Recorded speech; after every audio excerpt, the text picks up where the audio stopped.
മർക്കോസ് എഴുതിയ സുവിശേഷം അധ്യായം 13. അവൻ ദൈവാലയത്തെ വിട്ടുപോകുമ്പോൾ ശിഷ്യന്മാരിൽ ഒരുത്തൻ, ഗുരു, ഇതാ എങ്ങനെയുള്ള കല്ല്, എങ്ങനെയുള്ള പണി എന്നവനോട് പറഞ്ഞു. യേശു അവനോട്, നീ ഈ വലിയ പണി കാണുന്നുവോ? ഇടിക്കാതെ കല്ലിന്മേൽ കല്ല് ഇവിടെ ശേഷിക്കയില്ല എന്ന് പറഞ്ഞു. പിന്നെ അവൻ ഒലിവുമലയിൽ ദൈവാലയത്തിനു നേരെ ഇരിക്കുമ്പോൾ പത്രോസും യാക്കോബും യോഹന്നാനും അന്ത്രയാസും സ്വകാര്യമായി അവനോട്, അത് എപ്പോൾ സംഭവിക്കും?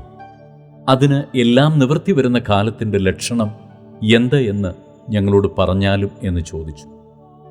യേശു അവരോട് പറഞ്ഞു തുടങ്ങിയത്, ആരും നിങ്ങളെ തെറ്റിക്കാതിരിപ്പാൻ സൂക്ഷിച്ചുകൊള്ളുവിൻ.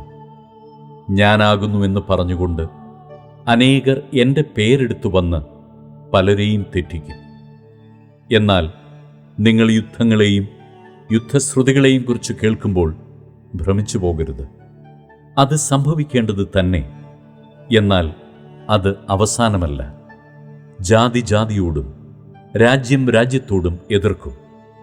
അവിടെ ഭൂകമ്പവും ക്ഷാമവും ഉണ്ടാകും. ഇത് ഈറ്റുനോവിൻ്റെ ആരംഭമത്രേ. എന്നാൽ നിങ്ങളെ തന്നെ സൂക്ഷിച്ചുകൊള്ളുവിൻ. അവർ നിങ്ങളെ ന്യായാധിപ സംഘങ്ങളിൽ ഏൽപ്പിക്കുകയും പള്ളികളിൽ വെച്ച് തല്ലുകയും എൻ്റെ നിമിത്തം നാടുവാഴികൾക്കും രാജാക്കന്മാർക്കും മുമ്പാകെ അവർക്ക് സാക്ഷ്യത്തിനായി നിർത്തുകയും ചെയ്യും. എന്നാൽ സുവിശേഷം മുമ്പേ സകല ജാതികളോടും പ്രസംഗിക്കേണ്ടതാകുന്നു. അവർ നിങ്ങളെ കൊണ്ടുപോയി ഏൽപ്പിക്കുമ്പോൾ എന്തു പറയേണ്ടു എന്ന് മുൻകൂട്ടി വിചാരപ്പെടരുത്. ആ നാഴികയിൽ നിങ്ങൾക്ക് ലഭിക്കുന്നത് തന്നെ പറവിൻ. പറയുന്നത് നിങ്ങളല്ല, പരിശുദ്ധാത്മാവത്രേ. സഹോദരൻ സഹോദരനെയും അപ്പൻ മകനെയും മരണത്തിന് ഏൽപ്പിക്കും. മക്കളും അമ്മയപ്പന്മാരുടെ നേരെ എഴുന്നേറ്റ് അവരെ കൊല്ലിക്കും. എൻ്റെ നാമം നിമിത്തം എല്ലാവരും നിങ്ങളെ പകയ്ക്കും. എന്നാൽ അവസാനത്തോളം സഹിച്ചു നിൽക്കുന്നവൻ രക്ഷിക്കപ്പെടും. എന്നാൽ ശൂന്യമാക്കുന്ന മ്ലേച്ഛത നിൽക്കരുതാത്ത സ്ഥലത്ത് നിൽക്കുന്നത് നിങ്ങൾ കാണുമ്പോൾ വായിക്കുന്നവൻ ചിന്തിച്ചുകൊള്ളട്ടെ. അന്ന് യഹൂദ്യദേശത്ത് ഉള്ളവർ മലകളിലേക്ക് ഓടിപ്പോകട്ടെ. വീട്ടിന്മേൽ ഇരിക്കുന്നവൻ അകത്തേക്ക് ഇറങ്ങിപ്പോകുകയോ വീട്ടിൽ നിന്ന് വല്ലതും എടുപ്പാൻ കടക്കുകയോ അരുത്. വയലിൽ ഇരിക്കുന്നവൻ വസ്ത്രമെടുപ്പാൻ മടങ്ങിപ്പോകരുത്. ആ കാലത്ത് ഗർഭിണികൾക്കും മുല കുടിപ്പിക്കുന്നവർക്കും അയ്യോ കഷ്ടം.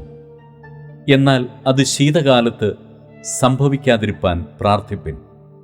ആ നാളുകൾ ദൈവം സൃഷ്ടിച്ച സൃഷ്ടിയുടെ ആരംഭം മുതൽ ഇന്നുവരെ സംഭവിച്ചിട്ടില്ലാത്തതും ഇനിമേൽ സംഭവിക്കാത്തതുമായ കഷ്ടകാലമാകും. കർത്താവ് ആ നാളുകളെ ചുരുക്കിയിട്ടില്ല എങ്കിൽ ഒരു ജഡവും രക്ഷിക്കപ്പെടുകയില്ല. താൻ തിരഞ്ഞെടുത്ത വ്രതന്മാർ നിമിത്തമോ അവൻ ആ നാളുകളെ ചുരുക്കിയിരിക്കുന്നു. അന്ന് ആരെങ്കിലും നിങ്ങളോട്, ഇതാ ക്രിസ്തു ഇവിടെയെന്നോ അതാ അവിടെയെന്നോ പറഞ്ഞാൽ വിശ്വസിക്കരുത്.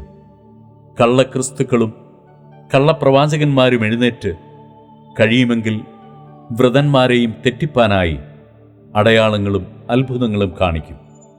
നിങ്ങളോ സൂക്ഷിച്ചുകൊള്ളുവിൻ. ഞാനെല്ലാം നിങ്ങളോട് മുൻകൂട്ടി പറഞ്ഞുവല്ലോ. എങ്കിലോ ആ കാലത്തെ കഷ്ടം കഴിഞ്ഞ ശേഷം സൂര്യൻ ഇരുണ്ടുപോകുകയും ചന്ദ്രൻ പ്രകാശം കൊടുക്കാതിരിക്കുകയും ആകാശത്തു നിന്ന് നക്ഷത്രങ്ങൾ വീണുകൊണ്ടിരിക്കുകയും ആകാശത്തിലെ ശക്തികൾ ഇളകിപ്പോകുകയും ചെയ്യും. അപ്പോൾ മനുഷ്യപുത്രൻ വലിയ ശക്തിയോടും തേജസ്സോടും കൂടെ മേഘങ്ങളിൽ വരുന്നത് അവർ കാണും. അന്ന് അവൻ തൻ്റെ ദൂതന്മാരെ അയച്ച് തൻ്റെ വ്രതന്മാരെ ഭൂമിയുടെ അറുതി മുതൽ ആകാശത്തിൻ്റെ അറുതി വരെയും 4 ദിക്കിൽ നിന്നും കൂട്ടിച്ചേർക്കും. അത്തിയെ നോക്കി ഒരു ഉപമ പഠിപ്പിൻ. അതിൻ്റെ കൊമ്പ് ഇളതായി ഇല തളർക്കുമ്പോൾ വേനലടുത്തു എന്ന് നിങ്ങൾ അറിയുന്നുവല്ലോ. അങ്ങനെ നിങ്ങളും ഇത് സംഭവിക്കുന്നത് കാണുമ്പോൾ അവൻ അടുക്കെ വാതിൽക്കൽ തന്നെ ആയിരിക്കുന്നുവെന്ന് അറിഞ്ഞുകൊള്ളുവിൻ. ഇതൊക്കെയും സംഭവിക്കുവോളം ഈ തലമുറ ഒഴിഞ്ഞു പോകുകയില്ല എന്ന് ഞാൻ സത്യമായിട്ട് നിങ്ങളോട് പറയുന്നു. ആകാശവും ഭൂമിയും ഒഴിഞ്ഞു പോകും, എൻ്റെ വചനങ്ങളോ ഒഴിഞ്ഞു പോകയില്ല.